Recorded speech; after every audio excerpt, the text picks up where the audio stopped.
1 Tessalonicenses.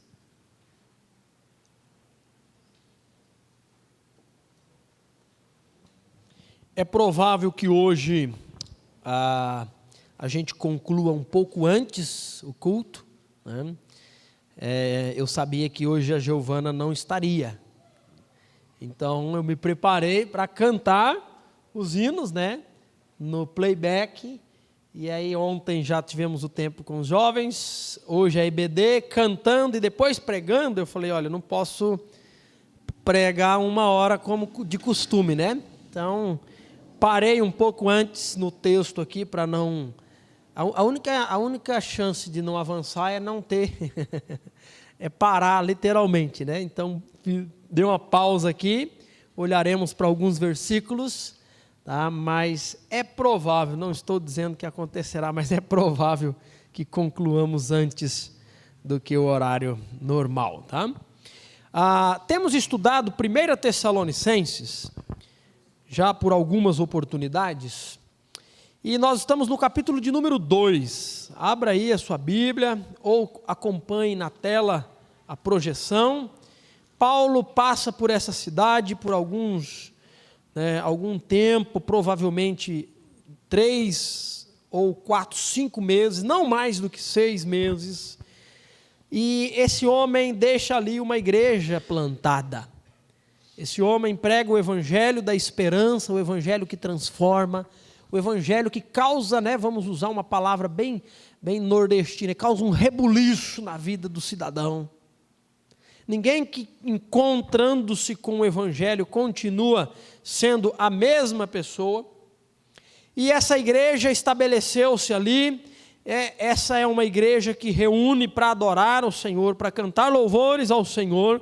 E o resultado da estada de Paulo entre os Tessalonicenses começou a ser ouvido por todos os outros fora daquele lugar. O testemunho, irmãos, Jesus diz o seguinte: ninguém é capaz de ofuscar uma cidade edificada sobre um monte. De longe a gente vê a luz que brilha. Jesus ainda diz, assim seja a vossa luz diante dos homens. Ninguém que verdadeiramente servindo ao Senhor irá ser imperceptível nesse mundo, não tem como. Porque ser crente é ser sal e ser luz. Onde existe luz, ela vai expulsar o quê? A escuridão, as trevas. A luz é perceptível. Onde existe sal, ainda que baixo, ainda que pouco, né? É perceptível. Onde existe um crente, vai existir um certo incômodo. Porque o mundo é um mundo de trevas. O sistema desse mundo é um sistema corrompido. O Deus deste século, né, reina sobre este mundo pecador. E existir um cristão neste mundo de trevas, inevitavelmente, vai ser perceptível. Não existe crente 007, né? Agente secreto. Ninguém sabe que ele é crente. Isso não é o padrão que as Escrituras colocam para nós. O oposto é o padrão. Onde existe salvação, onde existe conversão, existe transformação, existe mudança de vida. Paulo escreve aos Coríntios e diz, né, não herdará o reino dos céus. Ele coloca uma lista gigante: bêbados, mentirosos, homossexuais, prostitutas, e ele vai fazendo um monte de realidades de que não pertence ao reino dos céus. E Paulo diz assim para os coríntios: tais fostes alguns de vós.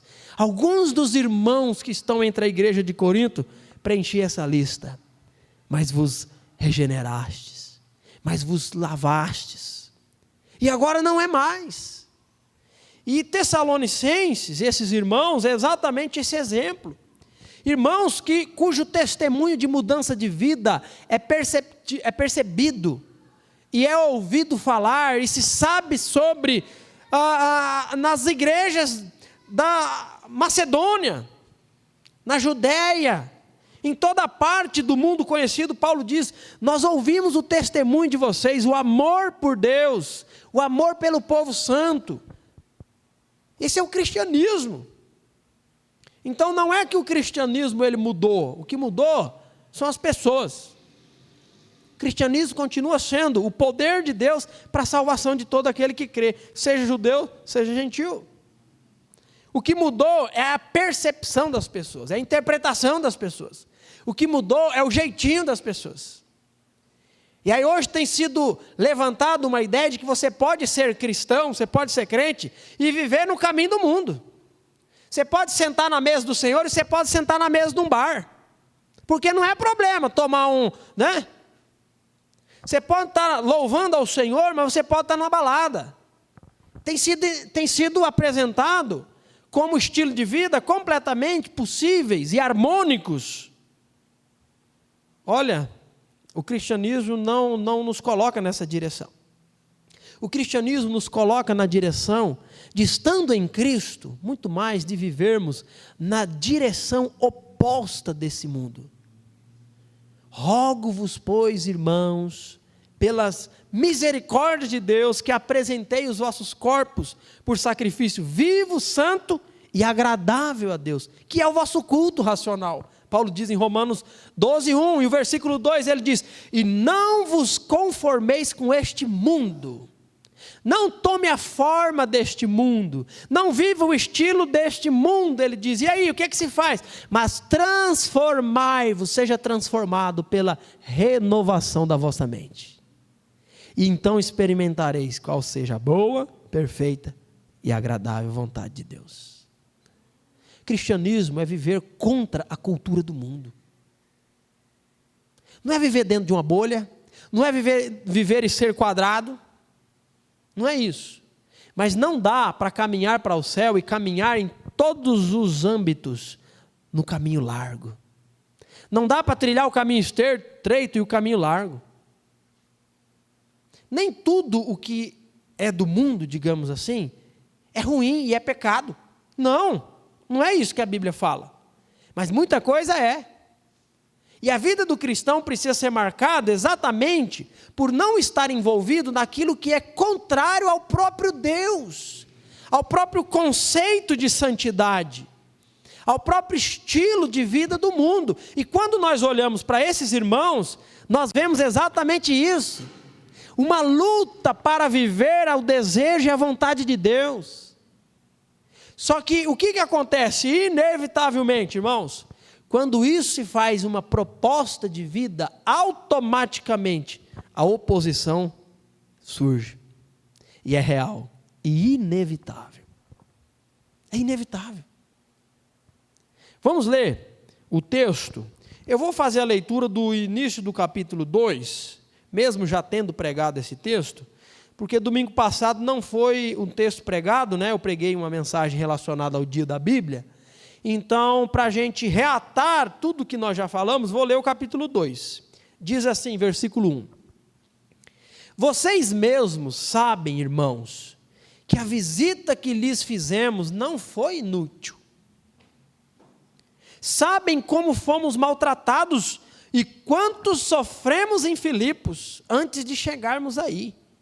E, no entanto, com confiança em nosso Deus, anunciamos a vocês as boas novas de Deus, apesar de grande oposição.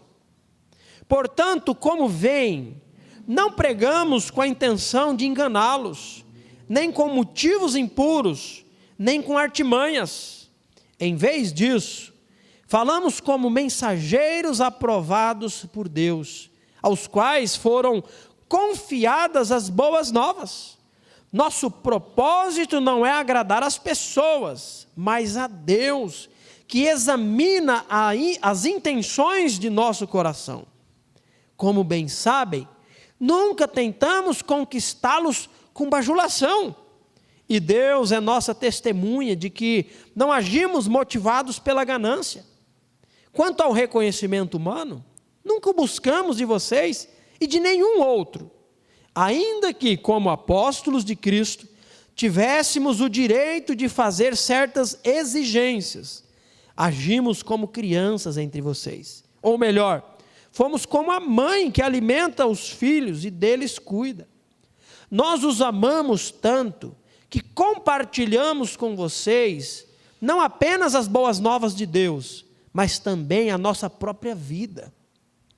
Não se lembram, irmãos, de como trabalhamos arduamente entre vocês? Noite e dia nos esforçamos para obter sustento, a fim de não sermos um peso para ninguém, enquanto lhes anunciávamos as boas novas de Deus. Vocês mesmos são nossas testemunhas, e Deus também é, de que fomos dedicados e honestos e irrepreensíveis com todos vocês, os que creem. E sabem que tratamos a cada um como um pai trata seus filhos. Aconselhamos, incentivamos e insistimos para que vivam de modo que Deus considere digno, pois Ele os chamou para terem parte em seu reino e em sua glória.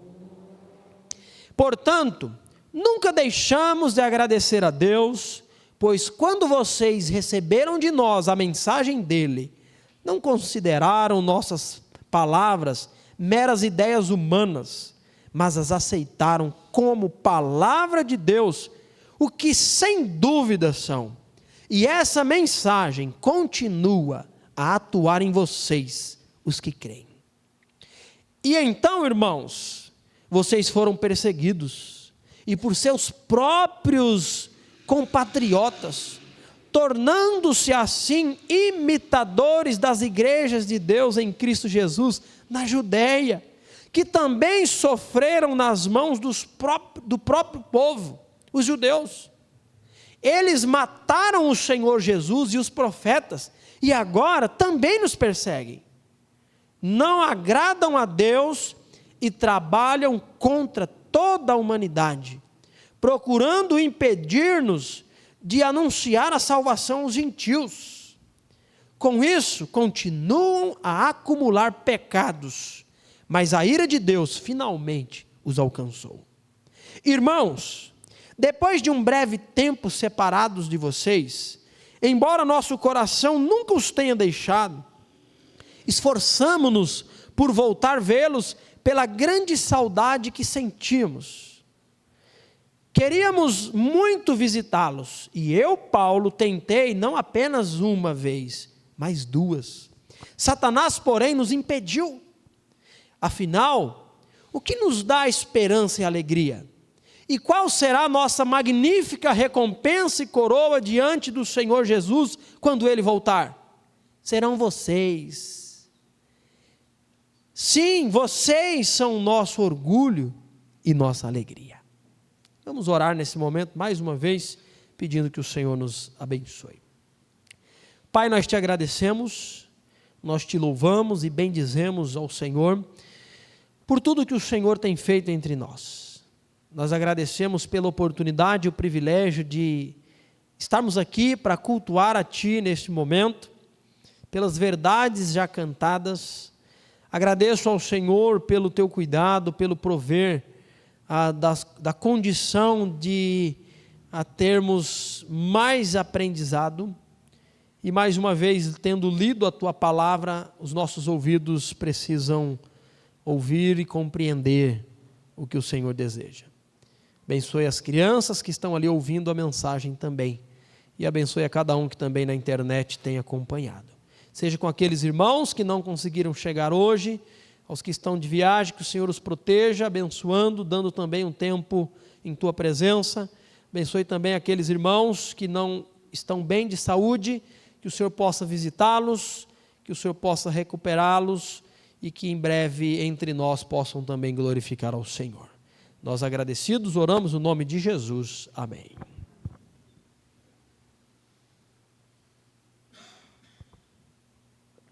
Irmãos, o texto que meditaremos é a partir do versículo 14. E uma coisa que ficou evidente nessa leitura, tanto já do início, dos primeiros versículos do capítulo 2, é que seguir a Jesus implica em travar batalhas. Seguir a Jesus implica em que haverá oposição. Oposição por parte dos inimigos da palavra. Nunca a vida cristã é um convite a um relaxamento, Nunca a vida cristã foi o convite para cruzar, né? Quarta-feira, acho que nós exploramos essa ideia, né? Cruzar uma represa calma em um barquinho bem tranquilamente, né? Não, a vida cristã não é assim. Isso não precisa de muita dificuldade, muito esforço para compreender. Quando nós olhamos a realidade do mundo caído, o mundo que jaz em trevas, o mundo que ama esse estilo de vida desordenado, uma sociedade chamada, né, de sociedade líquida, sem solidez, sem tudo aquilo que é tradicional, sólido e permanente, mas tudo em mutação, em movimento, né? É isso que nós vemos. Essa realidade que não é de agora, mas que existe desde que o pecado entrou no mundo, é uma realidade contrária ao desejo e à santidade, à pessoa do próprio Deus. Então, estar do lado de Deus, enquanto vivemos em um mundo afetado pelo pecado, é sermos, né, os estrangeiros aqui. O cristão, ele é um extraterrestre nesse mundo, sabia? Esse mundo não é para nós. Esse mundo não nos representa. Esse mundo não tem harmonia com o que nós queremos, com o que nós pensamos, com o que nós desejamos. Esse mundo não tem harmonia com a própria vontade de Deus. Pelo contrário, esse mundo cego, caído, morto no pecado, ama, deseja e gosta das coisas das trevas. Das coisas da natureza da carne. Brigas, bebedeiras, festanças desregradas, imoralidade sexual, tudo isso é o que pulsa dentro de cada cidadão caído que não tem Jesus. Então, automaticamente, pertencer a Jesus, estar no time de Deus, vamos assim pensar, é estar contra a maioria, no que diz respeito à questão horizontal. Não é a maioria das pessoas que temem a Deus, que querem o bem do próximo, que ama a Deus e ama o próximo. Não é a maioria. Pelo contrário, é a minoria. E quando nós olhamos para a própria palavra de Deus de maneira cronológica quanto àqueles que serviram a Deus, como que foram a vida deles? Tranquila? É engraçado que esse pessoal da prosperidade, eles pincelam alguns exemplos, né? Exemplos de riqueza, Salomão, Davi, né? Exemplo de pessoas prósperas, próprio Abraão, Isaac, os patriarcas, mas esquece que abaixo desse povo existiu o quê? Milhões e milhões de pessoas que não representavam essa realidade. Deus concede, irmãos, Deus concede a riqueza a qualquer um. Na verdade, a riqueza vem de Deus. Ele é o dono da prata e do ouro. Essa é a verdade. E é Deus quem concede. É Deus quem dá. Agora, o ponto é o seguinte. Né, as pessoas hoje têm feito uma leitura equivocada. Têm escolhido pontos principais e diz, por que eu não posso? Por que na minha vez não vai acontecer? E determina, e bota a mão, e amarra, e vitória, e isso e aquilo, e preenche o cheque em branco, que vai, né? Dá a volta na casa, que vai ser sua. Olha, um monte de coisa. Tudo a satisfazer um desejo ganancioso do coração. Agora, quando nós olhamos para a realidade dos homens de Deus, olha, a sua grande maioria não é dessa forma, né? Perseguidos. Hebreus vai falar sobre os homens de Deus, homens que o mundo não era digno, homens maltratados, homens cerrados ao meio, enforcados, jogados para os animais. Quando nós olhamos para os discípulos, Jesus vem ao mundo, né, o dono do universo. Como que ele veio ao mundo? Vai ser domingo que vem a mensagem de Natal, de forma pomposa, né? Nasceu no Albert Einstein da maternidade, foi isso? Albert Einstein é lá dos Estados Unidos, né? Do Israel, né? Não é o nome israelita? Né? Ligado a... E aí Jesus nasceu lá, né? Não, num curral, num coxo, cercado de bicho. E aí Jesus reúne, né? Jesus que... Né, tem um... É que a gente que é pequeno não chega nunca, né? Mas eu queria que um recorte chegasse a um vou ter um cuidado agora, né? A um cidadão que defende que Jesus tinha casa na praia, e que Jesus... Chega a dar dó, dá pena, de uma leitura, alguém que ocupa um posto de pastor, para defender essa verdade, de que Jesus era um homem bem-sucedido, né? Que Jesus como carpinteiro foi extremamente bem-sucedido, que enquanto os carpinteiros como Paulo levavam não sei quanto tempo para fazer uma mesa, Jesus fazia na hora, porque era Deus, e ganhou muito dinheiro, e tinha uma casa na praia.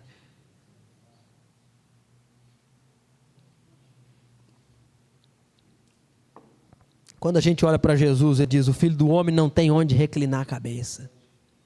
Aí Jesus reúne 12 homens. Como que você acha que foi a vida desses 12 homens? Eu estou falando pós-encontro com Jesus. Abastada, fartura, vida longa, prosperidade. O único dos 12 que morreu de morte morrida, mas antes de morrer, foi abandonado numa ilha cheia de cobra, para morrer lá abandonado, na ilha de Patmos, foi João. Todos os demais martirizados, Pedro crucificado de cabeça para baixo, o apóstolo Paulo, cuja caneta apresenta para nós as mais profundas doutrinas da palavra de Deus, morre decapitado por Nero. Tiago decapitado. Os profetas do Antigo Testamento. E o próprio Jesus dizendo, nesse mundo tereis aflições. Aí Paulo escreve aos Tessalonicenses e louva a Deus, capítulo 1, pela transformação na vida deles. Mas quando chega no versículo 14, ele diz, irmãos, vocês foram perseguidos pelos próprios irmãos de vocês, pelos compatriotas. O cristianismo implica em dificuldades. Talvez a sua realidade não tenha sido uma realidade de tanta oposição, talvez sim. Mas dificilmente alguém, né? Por que dificilmente? Porque existem pessoas que já nascem num berço evangélico, cujo pai, mãe e avô servindo ao Senhor, então essa pessoa não vai experimentar de certa forma, pelo menos dentro dos seus familiares, tamanha oposição. Mas alguém cuja realidade, né, de ser alcançado por Cristo, em um círculo de pessoas que não temem e não servem ao Senhor, quantas piadinhas, quantas vezes ridicularizado, quantas cutucadas, quantas, né? Quantas, crentinho, né? E aí passou para a lei dos crentes, não é assim? Logo, logo isso vai acabar, né? Isso é fogo de palha. E um bocado de coisas. O que está acontecendo aqui? Paulo está dizendo que os irmãos estão enfrentando oposição. E é natural que exista, irmãos. É natural que exista. O problema é que o cristianismo de hoje tem pregado que eu não estou aqui para sofrer, estou aqui para comer o melhor dessa terra. E aí se abala diante das perseguições. Desanima diante da luta, diante da chacota, diante né, da dificuldade, da oposição. Quando, na verdade, deveria ser algo que deveríamos entender como natural. Agora, a luz, agora existe luz. Onde existia trevas, agora existe luz. E a luz brilha. E o brilhar da luz incomoda. João vai dizer no capítulo 1 que Jesus é a luz que veio ao mundo. E que os homens amaram mais as trevas do que a luz. E não quiseram vir para a luz porque os seus pecados seriam expostos. E eles continuam nas trevas e amam as trevas e não querem a luz. E tudo que reflete a luz não é bem-vindo no mundo de trevas. E é isso que Paulo está dizendo para os irmãos, né, em Tessalônica, dizendo, irmãos, vocês têm sofrido aí com os de vocês. Só que ao fazer isso, vocês se tornam imitadores das igrejas de Deus aqui na Judéia, que são perseguidas pelo seu próprio povo também. Perseguição, irmãos, oposição, dificuldade, chacota, não é algo que diz respeito a apenas você. Diz respeito a quem serve a Deus. E Paulo está dizendo, vocês se tornaram imitadores das igrejas da Judéia, de nós do lado de cá. Mas eu quero dizer a vocês que esse povo, de que os judeus que tanto perseguiram as igrejas, que tanto diz que são zelosos por Deus, eles mataram o próprio Jesus. E na intenção de agradar a Deus, eles estão, na verdade, desagradando a Deus, porque não tem como agradar a Deus, rejeitando o Filho de Deus. E todos aqueles que se opõem a vocês, e a mensagem anunciada a vocês e de vocês, Paulo diz o seguinte: eles continuam a acumular pecados para o dia da ira. E esse dia chegou, Paulo diz. Esse dia chegou. Existe o dia da ira de Deus, onde será derramado de forma tão singular e dura. Mas rejeitar ao Senhor, rejeitar a luz do céu, não é que implicará em ser condenado. Quem não crê, o que a Bíblia diz? Já está condenado. Porque sobre ele permanece a ira de Deus. A realidade de um estado distante de Deus já é uma condição de merecedor da ira. E por fim, esse mar da ira de Deus chegará. Então, em primeiro lugar aqui para nós hoje, nós precisamos entender que servir ao Senhor é travar oposição. E essa oposição é contra os inimigos da palavra. Nós estamos falando de pessoas que se opõem, pessoas que rejeitam, pessoas que desprezam, pessoas que trabalham para impedi-lo de seguir. Só que o que acontece aqui também? O apóstolo Paulo vai apresentar para nós a realidade de que a oposição, ela também existe por parte de Satanás. Na verdade, esse é o grande opositor.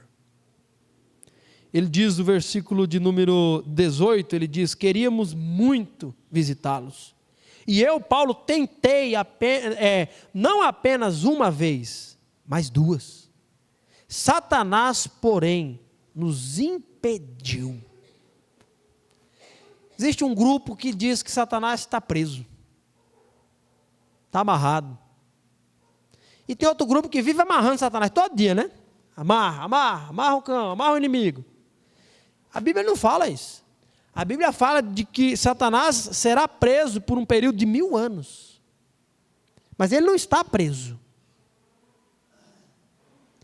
E nada e ninguém, a não ser Deus, pode amarrar Satanás. E o que acontece? Satanás, ele é o opositor, desde o início.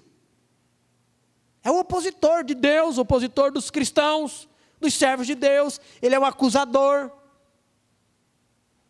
E ele continua a fazer. Então nós praticamente podemos errar nessa questão de duas formas. Há aqueles que superestimam a realidade, o poder de Satanás, a atuação de Satanás, e tem medo, e não pode nem falar no nome, e aquela coisa, não, porque isola, porque isso, o inimigo. Olha, vamos olhar para a Bíblia. E há aqueles que desprezam, como se Satanás não fosse nada. Como se, né? Há músicas aí de chutar e dar bicuda na cara do cão, e um bocado de coisa, como se entende? É um menosprezo.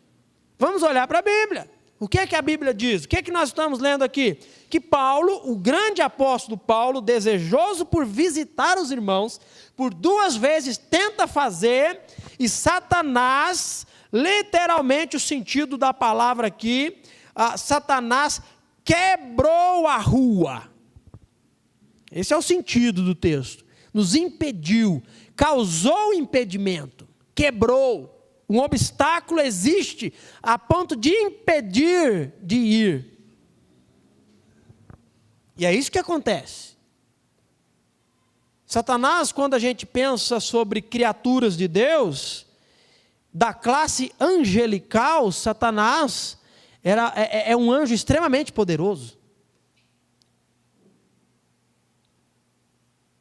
Que se rebelando é expulso do céu, e junto com ele 1/3 de toda a classe angelical. E Satanás continua sendo um anjo poderoso. Quando o autor do livro de Jó escreve sobre a realidade de Satanás atuando após a permissão de Deus, o que é descrito lá? É descrito que cai fogo do céu, não é? É descrito que um vento bate sobre a casa a qual os filhos de Jó estavam, os 10 filhos de Jó, e a casa cai em cima deles. Quem que fez aquilo? Segundo o texto de Jó, Satanás. Satanás é poderoso. Satanás é o grande opositor. E aqui ele impede o apóstolo Paulo.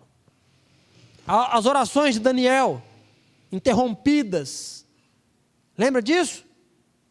Apocalipse vai falar de Satanás com grande atuação.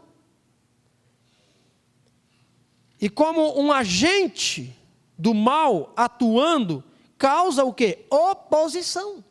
Ele é o grande opositor.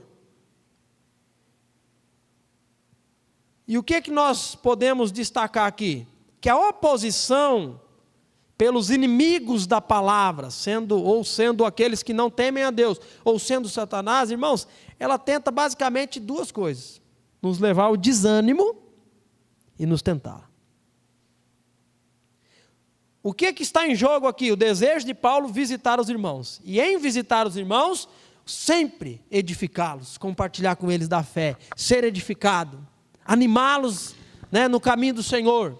E Satanás causa o impedimento de que Paulo chegue, por 2 vezes. Isso tem o objetivo de desanimar o apóstolo, que já é escorraçado de Tessalônica, que já vai para Bereia, e é escorraçado de Bereia, por causa dos inimigos da palavra. Esse homem tem enfrentado grande oposição. E o que acontece aqui? Nós podemos ver que a oposição, ela pode realmente nos desanimar. Ou ela pode ser um meio pelo qual nós podemos estar mais perto de Deus. A oposição, a dificuldade, a batalha, ela pode ser um motivo de desânimo, e esse é o desejo e o objetivo de Satanás. Satanás nos tenta com qual finalidade? Nos fazer cair, nos fazer desanimar. Esse é o objetivo, nos esfriar. A tentação sempre tem esse objetivo, não é nos colocar para perto de Deus, é colocar para baixo. Só que a tentação, ela pode sim nos arremessar para Deus. O efeito contrário pode ser uma realidade. O efeito esperado por parte do tentador pode ser uma realidade. E a realidade é exatamente quando nós olhamos para a vida desse homem. A realidade é quando olhamos para o texto, Tiago diz: tende por motivo de grande alegria o passar por várias tentações, por várias provações. Como posso eu ter alegria diante da oposição? Como posso eu ter alegria diante das dificuldades? Sabendo que todas as coisas cooperam para o bem. Sabendo que a dificuldade produz paciência, a paciência, perseverança. E aí Tiago vai descrever. Nós vemos isso na vida desse homem. Quantas cadeias, quantas dores, quantas perseguições, quantos açoites, apedrejamentos, fome, frio, nudez. Esse homem passa por naufrágios. Quanta oposição. E mais do que todas as coisas, esse homem é vencedor em Cristo. A oposição, irmãos, ela existe. A dificuldade é real. Satanás é atuante. Mas é maravilhoso nós olharmos e lembrarmos da soberania de Deus, que pode usar até as tentativas de Satanás para nos desencorajar, para nos fazer crescer na graça dele. Mais dependentes, mais humildes, mais fiéis. O diabo não pode fazer nada fora do controle de Deus. Isso ele não pode. Ele é poderoso, mas ele está debaixo do controle de Deus. Martinho Lutero escreve e diz que Satanás é um cão feroz na coleira de Deus.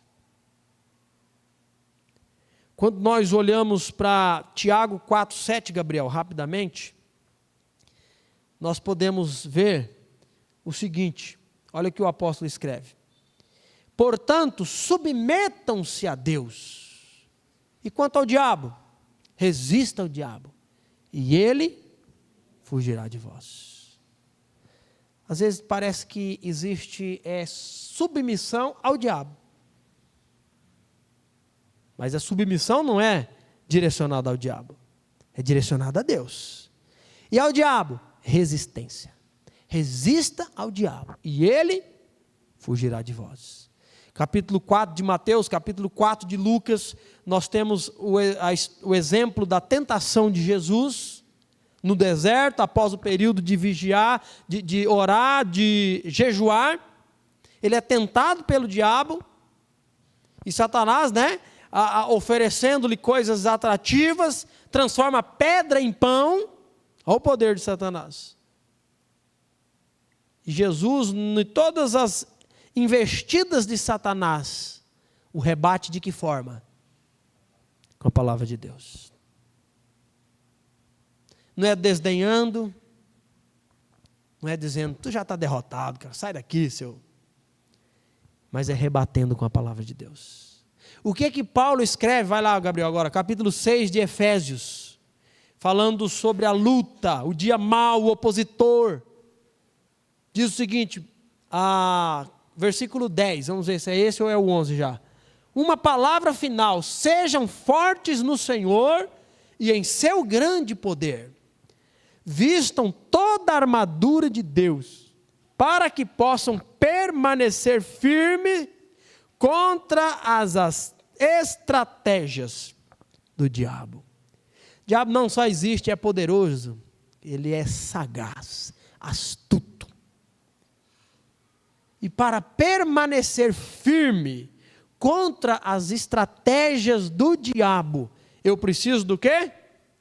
Da armadura de Deus. O que é a armadura de Deus? Vamos continuar lendo. Portanto, vistam, pois nós não lutamos contra inimigos de carne e sangue, mas contra governantes e autoridades do mundo invisível.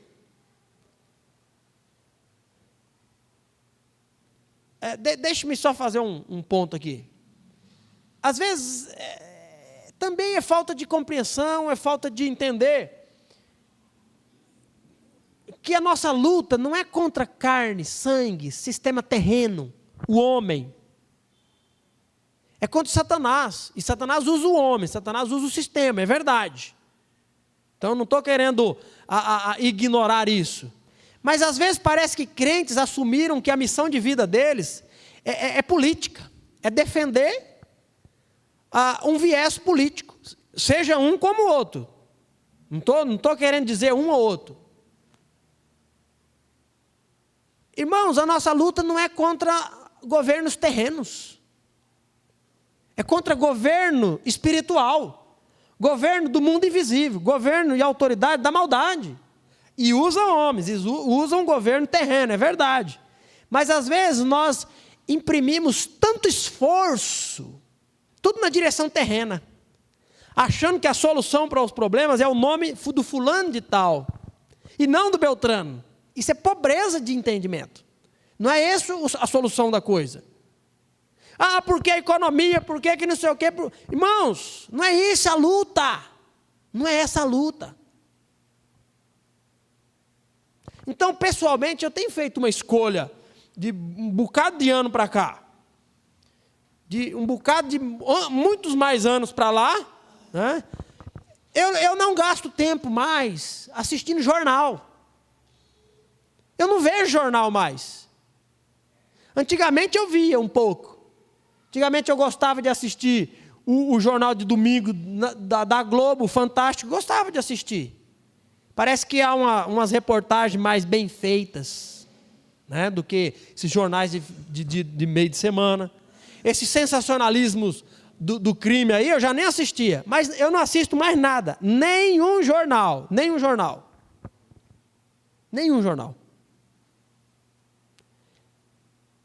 E às vezes eu vejo uma tensão, às vezes eu vejo, você já tocou em alguma coisa e deu choque? Existe a ciência explica isso, né? Algumas descargas elétricas do nosso próprio corpo, né? Às vezes doeu aqui um negócio estranho, né?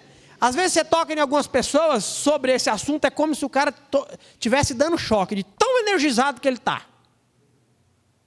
E que os países, e que o BRICS, e que não sei o quê, e que... Ei! Calma. Vamos olhar aqui para o ponto principal? Nós não somos chamados para levantar essa bandeira, para lutar, para viver essa realidade terrena. O nosso chamado não é isso. A nossa luta é contra as autoridades no mundo invisível. E as armas dessa guerra espiritual, ela não é material. A armadura não é ter uma bomba nuclear, ter um míssil, né? Não é essa armadura. As armas de guerra. Ele vai dizer outra coisa. Portanto, vistam toda a armadura de Deus para que possam resistir ao inimigo no tempo do mal. Então, depois da batalha, vocês continuarão firmes. Eu gosto disso. Não é só vestir uma armadura para lutar e não sei o que vai acontecer. Se eu tiver com a armadura de Deus, lutando com a forma correta, sabe o que vai acontecer depois da batalha? Eu não estarei estirado no chão. Depois da batalha eu vou permanecer firme. Porque nessa luta nós somos mais do que vencedores em Cristo Jesus. Essa é a verdade. E aí Paulo vai falar sobre o quê? Assim mantenham sua posição, colocando o cinto da verdade, a couraça da justiça. Ele vai usar a figura de uma armadura de um soldado romano e vai dizer, tudo isso aqui vai representar o quê? A palavra de Deus, do qual o próprio Jesus diz, Satanás, nem só de pão viverá o homem, mas de toda palavra que sai da boca de Deus. Então um bocado de crente sabe citar e defender qualquer coisa da área da política, mas quando abre esse livro é mais pobre do que... Isso está errado. Ele diz, como calçados, usem a paz das boas novas, para que estejam inteiramente preparados. Em todas as situações, levantem o escudo da fé. O que é o escudo? É o que protege de ataque, de lança, de flecha, de espadada.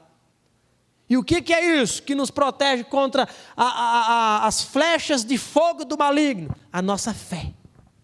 A fé de um Deus, conforme já aprendido na escola dominical, que já perdoou os meus pecados. E não importa o que Satanás faça, diante de Deus, eu sou um filho amado. Alguém por quem Cristo morreu, cujos pecados foram perdoados, propiciados. Usem a salvação como capacete e empunhem a espada do Espírito, que é o quê? Palavra de Deus. Irmãos, a nossa luta, os opositores do cristianismo, os opositores dos crentes da nossa vida, precisam ser guerreados com a palavra de Deus. E assim, não é natural, não deveria ser, a luta, a perseguição, te fazer desanimar, te fazer desistir. Não pode. Desanimamos. É verdade, desanimamos. Mas a palavra de Deus nos anima, e nos conforta, e nos incentiva. E esse é o próprio papel do apóstolo Paulo, né? Li o versículo. Como um pai, aconselhamos, incentivamos e insistimos. Então, não importa a luta que você está passando, O objetivo de Deus, ao permitir a luta que você está passando, é fazer de você um filho mais dependente. Talvez tem gente que está passando por tanta luta, porque ele precisa ser paciente e entender que as coisas não se resolvem na força do braço. E aí Deus permite você passar por tantas dificuldades que te deixam limitadinho, sem força de agir. Às vezes Deus quer quebrar o nosso orgulho. E pense, às vezes não, né? O amor de Deus, ele não é indiferente para com o pecado na nossa vida. O que eu quero dizer? O amor de Deus é tão real que Deus não vai permitir o pecado reinando na sua vida sem Ele tratar.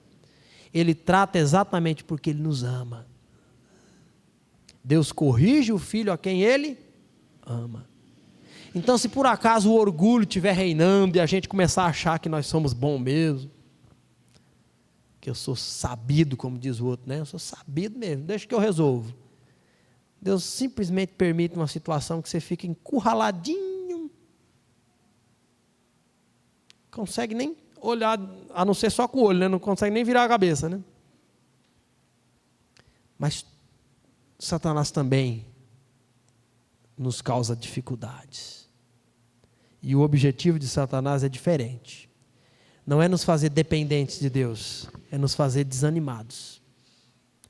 Então, uma provação nas nossas vidas, ela pode se transformar em uma tentação, à medida com que eu reajo.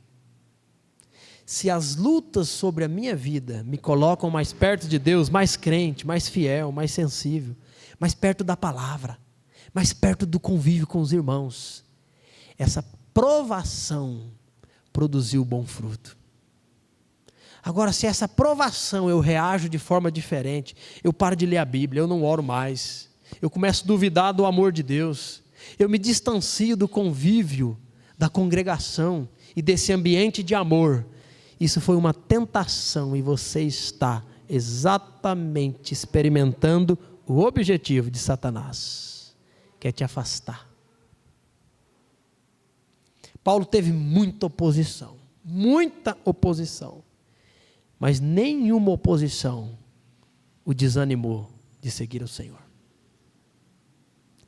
Que as oposições e que as dificuldades, que os problemas que você tem enfrentado, possam ser um meio de te aproximar de Deus e não te desanimar, e não fazer você se esfriar, a ponto de repente, as coisas de Deus ser indiferentes. Não permita isso.